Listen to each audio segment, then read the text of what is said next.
Tractor 2015, suntem alături de John Deere-ul nou achiziționat. Acest mod este cu bani, deci nu îl găsiți pe pagini, îl găsiți, dar cred că este sub formă, acum am văzut recent, este gratis. Eu l-am achiziționat cu un prieten. Îmi place foarte mult acest camion și în episodul de astăzi vreau să-l punem puțin la muncă, să vedem de ce este în stare. Dacă merită banii, eu zic că merită. Costă 96.000 de euro și are 200 de cai putere. Bun, m-a prins semnalizarea și hai să-i dăm bice.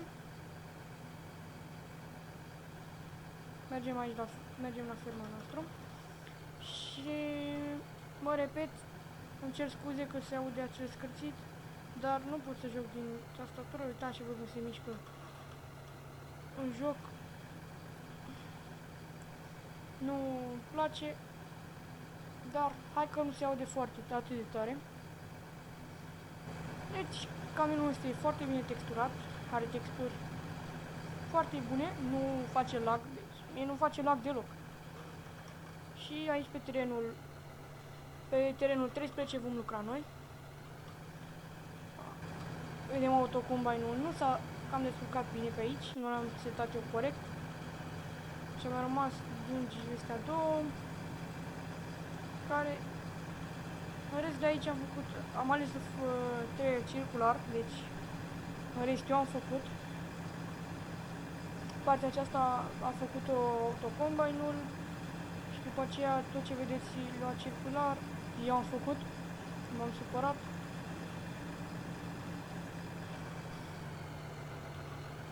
Cam așa arată și cu girofarele pornite. Un pom de Crăciun. Lăsați puțin să salvăm pentru a nu ne da crash. Aici în bază se mănâncă FPS-uri din cauza hărții, pentru că sunt unele texturi. Are harta asta foarte multe texturi. E foarte bine detaliată. Și tractorul și harta, vedeți ce mai este pe aici. O grozăvie de vehicule și cu aceste două Massey Ferguson vom lucra noi.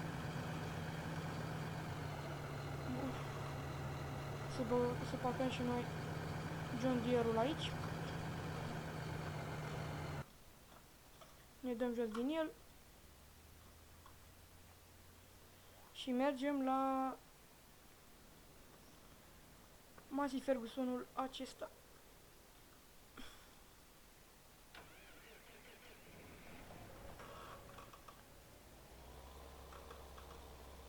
Aceste tractoare Massey Ferguson sunt gratis, modul este gratis.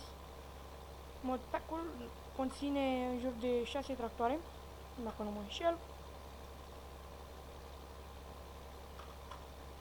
Bun, hai să desfacem și noi pieptănul, așa se numește, sau în termenii lui windrower. Da, eu așa știu că se numește pieptăn. Așa am auzit. Nu mă criticați dacă nu spun corect. Și haideți să facem să mai strângem aceste două rânduri pentru a face mai mulți baloți, pentru că nu are rost să mergem așa. Nu voi lucra de la volan pentru că am nevoie de vizibilitate.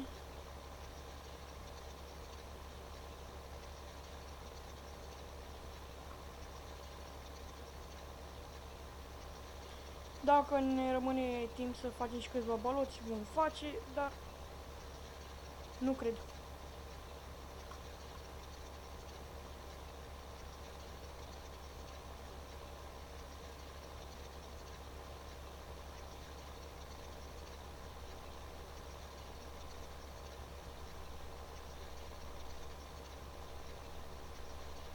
Așa, mergem pe aici. O luăm circular.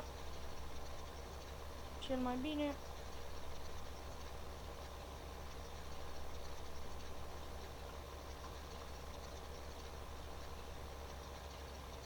Cred că că în următorul episod ne vom ocupa și de terenul 8, pe care eu am terminat de tăiat iarba offline și am și întors-o. Deci am fost cu tetherul pe acolo, am împrăștiat-o și vreau să mai bag niște moduri, o combină class mai veche puțin. Am văzut-o la Daggerwing, mi-a plăcut enorm de mult.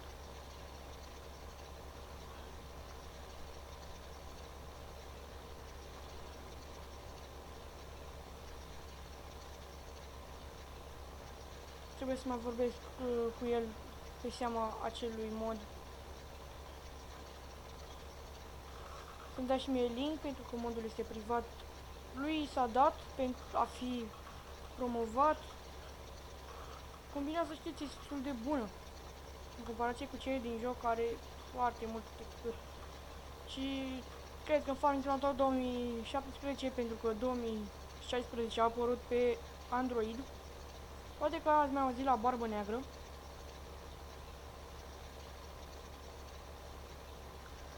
Nu vor fi mari schimbări, vor fi oficial Massey Ferguson, deci tractorurile Massey Ferguson vor fi oficial în joc, deci nu le mai luăm cu mod, nu le mai luăm cu formă de mod. Le vom găsi oficial în joc. La class nu au luat licența, deci nu li s-a dat licență, nu li s-au dat aprobarea de a folosi numele class. Eu nu știu de ce, pentru că și nici John Deere. Deci John Deere și classul le vom lua cu formă de mod.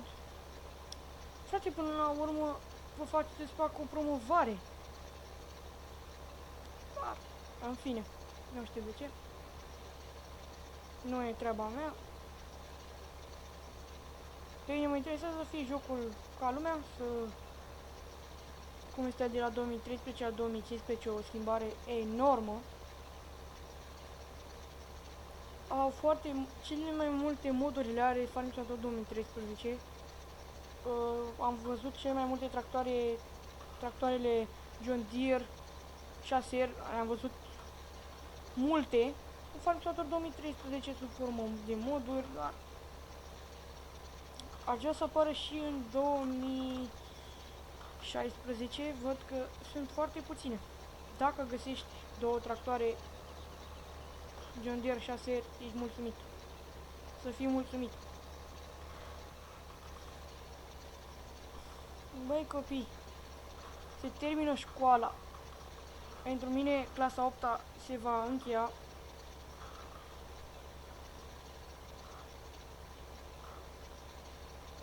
Duminica viitoare am banchet. O să filmez puțin și acolo la banchet. Și vreau să văd și eu acolo că vă străduiți. Lăsați și voi un comentariu cât de mic. Nu am niciun abonat activ. Vreau să văd și eu care este abonatul meu activ. Și ca să facem și noi așa m-am gândit la un lucru. Ca să mai facem și o promovare la acest canal. Cel dintre abonați care face cea mai mare reclamă la canalul meu de YouTube va primi Farming Simulator 2015 Gold Edition pe Steam. Da? Dacă faceți reclamă la canal, eu vă dau jocul pe Steam. Da? Îți dau și Farming Simulator 2015, jocul normal, Gold Edition-ul și ziceți, doar dacă strâng 40 de abonați. Pentru că la 40 voi face un Q&A. Da? N-ar vrea să-l facem acum, pentru că la 24 de abonați, câte întrebări, doar 24 de întrebări. Vreau să fie mult mai multe întrebări pentru a avea la ce răspunde. Și acel Q&A va fi făcut așa, într-un joc. Eu mă joc și o să fac poză la întrebări și o să le citesc, o să răspund la întrebări. Dar dacă strâng 40 de abonați, eu vă spun că celui mai activ abonat de pe acest canal îi dau Farming Simulator 2015 Gold Edition-ul la locul 2 și la cu 3 va primi, cred că DLC-ul acela, sau cred că dau 2 Golden Edition-uri, nu este foarte bun. Ăla am unul formă de CD și unul pe Steam, deci oricum jocurile vor fi pe Steam sau pe G2A. Unde vreți voi, pe G2A nu prea le cumpăr. Demsky face reclamă la G2A, am văzut. Nu știu, Geo nu-i place, nu-i place deloc G2A. Am auzit că cică ar fi hoți, nu știu ce. Nu cred. Și eu am crezut în lucrul acesta, dar un verișor al meu m-a convins că nu e fals și vreau să-mi achiziționez GTA 4. Mi se pare foarte interesant jocul acela. Pentru că GTA 5 nu pot să filmez. Deci nu cereți GTA 5 pentru că nu pot să filmez. În schimb GTA 4 o să pot filma și o face și noi o serie. O să jucăm și multiplayer, single player, real life cu moduri. Cum face Rafael, GTA 5 roleplay, adică viața reală.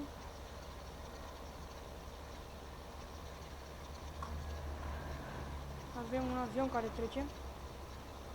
Harta aceasta e foarte detaliată, place la nebunie.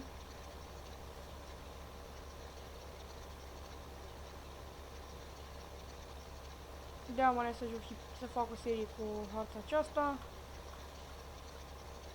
Da, și cred că cam atât. Da, nu mai facem rânduri. Am hotărât. Da, muncesc, pierdem timpul, mergem, parcăm tractorul. Și o să le facem baloți în acele 8 minute care au mai rămas. Duc doar până la capăt rândul acesta pentru că nu să fie și el așa drept. Nu chiar foarte drept pentru că nu mă țin eu să le strâng. Le fac perfect drepte. Dăm X, VBX și G și plecăm în bază. Mai dăm un cât să vedem și noi pe aici cum mai stă treaba. Perfect.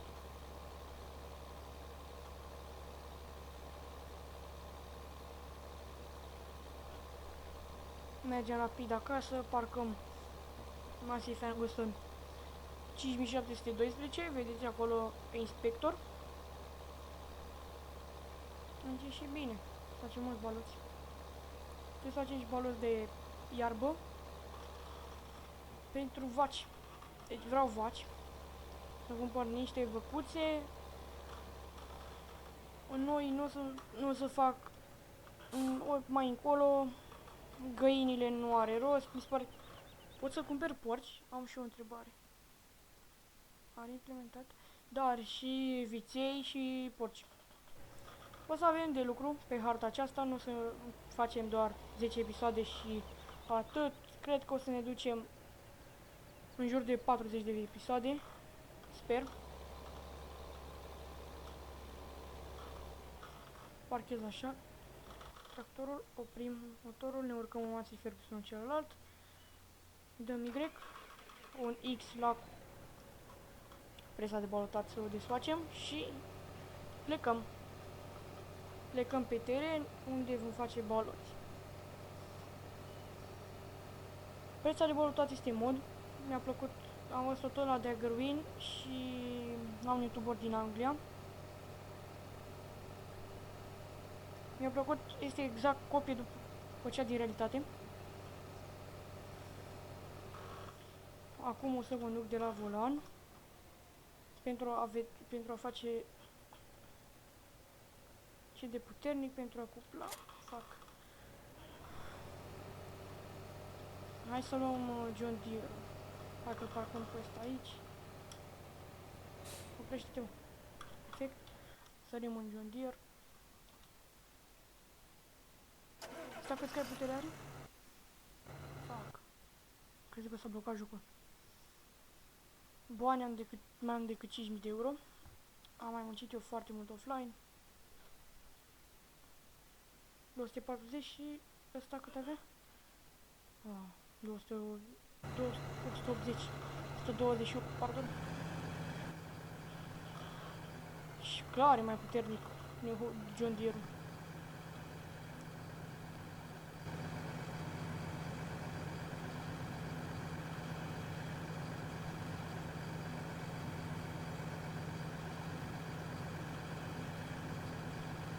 Deci și noi asta apăsăm pe asta home, nu apăsăm pentru că chiar arată puțin urât. Deci cum am zis, la 40 de abonați o să fac un giveaway. Uitați și a spus atunci cu cel mai activ abonat, pe dracu, pe lacu, la 40 de abonați, subscriberi, voi face giveaway cu Farming Simulator 2015 sau alt joc. Evident o să-mi dau pe Steam.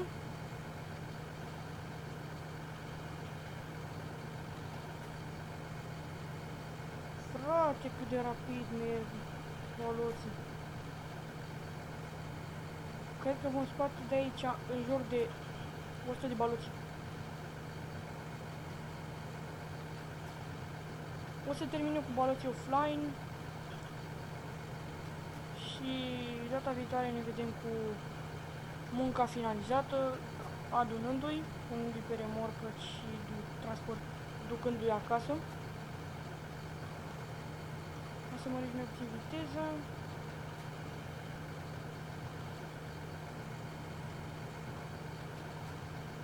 Inițial am vrut să fac baloți rotunzi, dar m-am gândit că, băi frate, terenul fiind în pantă o să se ducă la vale. Și a rămas să fac baloți dreptunghici.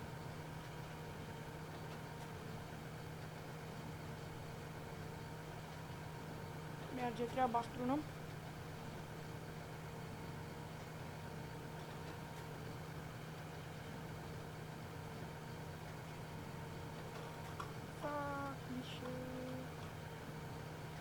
Ia uite frate, am pierdut rândul pe aici. Ce noob sunt. Și am văzut că foarte mulți de la mine din clasă au început să facă și ei YouTube. Uai, doamne, de... Îți dai seama. Mai ales BT King. Dați și voi acolo un subscribe la el.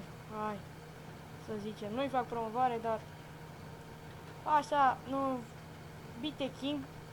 Cred că e abonat la mine, nu știu. Așa că nu mă interesează. Dați și lui un subscribe. Căutați pe YouTube și dați și lui un subscribe acolo. Să fie și el fericit.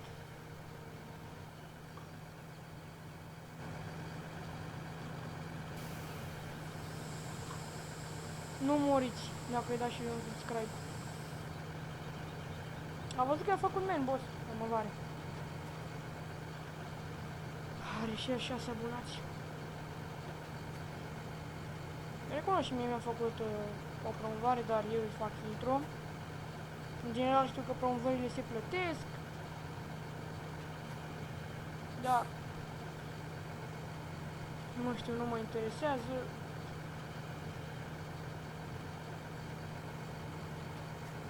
Așa zis un main boss. Știu că unii abonați de ai lui sunt abonați și la canalul meu. Și le mulțumesc foarte mult pentru treaba aceasta.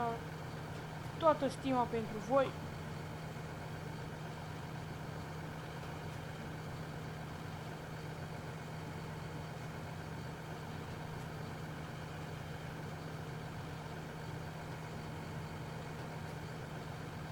Păi o să umblem terenul acesta de baloți. Sigur.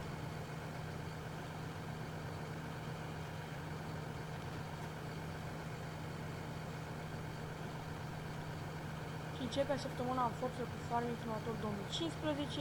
Mâine va apărea Minecraft.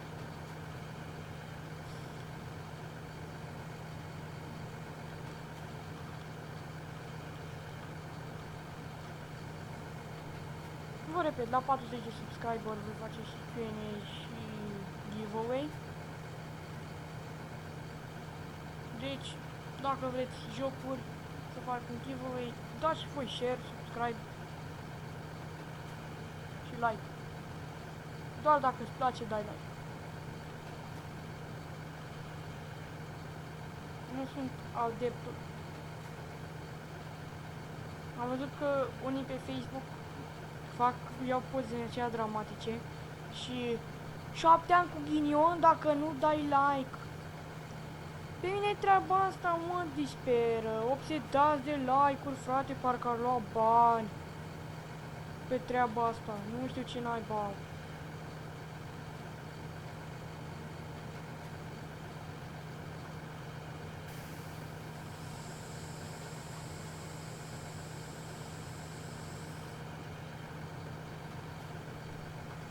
Bun, noi cam aici încheiem acest episod. Eu am fost Alexandru și până data viitoare v-am salutat. Baftă maximă!